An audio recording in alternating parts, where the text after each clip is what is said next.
SN glory YouTube channel पे मैं SN Singh एक बार फिर से आपका स्वागत एवं अभिनंदन करता हूं।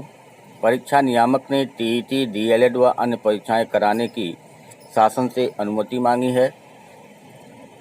परीक्षा नियामक प्राधिकारी ने शासन से राज्य शिक्षक पात्रता परीक्षा TET 2020, diploma in elementary education, DElEd और विशिष्ट उर्दू बीटीसी परीक्षा सहित अन्य परीक्षाएं कराने की अनुमति मांगी है।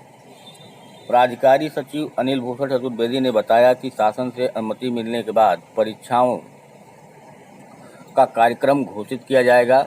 गौरतलब है कि TET, DElEd, diploma in psychology, diploma in library science, nursery teacher training, विशिष्ट उर्दू बीटीसी, मृतक आश्रित बीटीसी प्रशिक्षण परीक्षा, एकीकृत छात्रवृत्ति परीक्षा और आंग्ल भाषा डिप्लोमा परीक्षा का आयोजन परीक्षा नियामक प्राधिकारी कार्यालय कराता है। यानी कि इन सारी परीक्षाओं का आयोजन जो है वह परीक्षा नियामक प्राधिकारी के द्वारा कराया जाता है। मगर कोरोना महामारी के चलते इस बार इन परीक्षाओं का आयोजन नहीं कर सका है।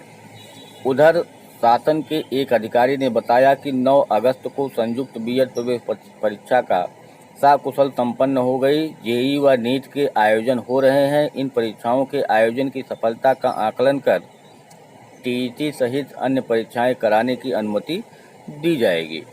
तो पीएनपी ने एक प्रस्ताव बना करके शासन के पास भेजा है कि जितनी परीक्षाएं वह आयोजित करवाता है, कोरोना के नाते उन परीक्षाओं का आयोजन वह नहीं करा सका है।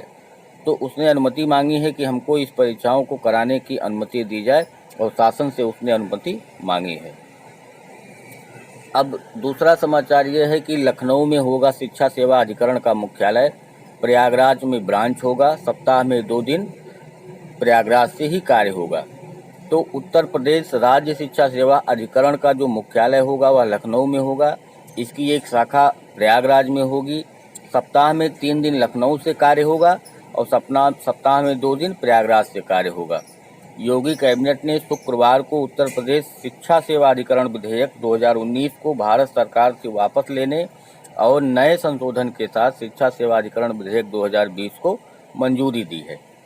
राज्य सरकार ने सहायता प्राप्त महाविद्यालयों, सहायता प्राप्त प्राथमिक शिक्षण संस्थानों, माध्यमिक संस्कृत शिक्षण संस्थानों, सहायता प्राप्त प्राथमिक और उच्च प्राथमिक विद्यालयों और बेसिक शिक्षा परिषद के स्कूलों में कार्यरत शिक्षकों और कर्मचारियों के सेवा संबंधी मामलों के निस्तारण के लिए उत्तर प्रदेश शिक्षा सेवा अधिकरण का गठन करने का निर्णय लिया था। यानी इससे संबंधित इन जितने भी कॉलेज और स्कूल हैं, इससे संबंधित जो भी समस्याएं, जो भी सेवा संबंधी मामले होंगे, उसके निस्तारण के लिए एक शिक्षा सेवा अधिकरण का गठन किया गया है, जिसका मुख्यालय तो लखनऊ में होगा, लेकिन उसकी एक शाखा जो है वह प्रयागराज में भी खोली जाएगी।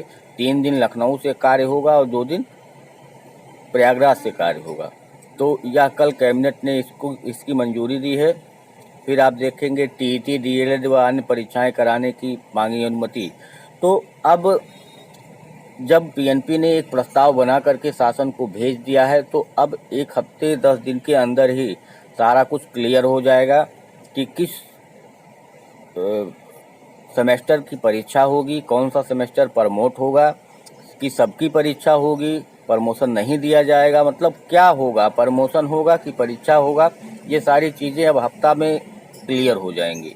और उसके बाद परीक्षाएं आयोजित की जाएंगी, क्योंकि सारी परीक्षाएं हो रही हैं। बीएड की परीक्षा हो रही है, आरओ की परीक्षा हो रही है, जेईई और नीट की परीक्षा हो रही है।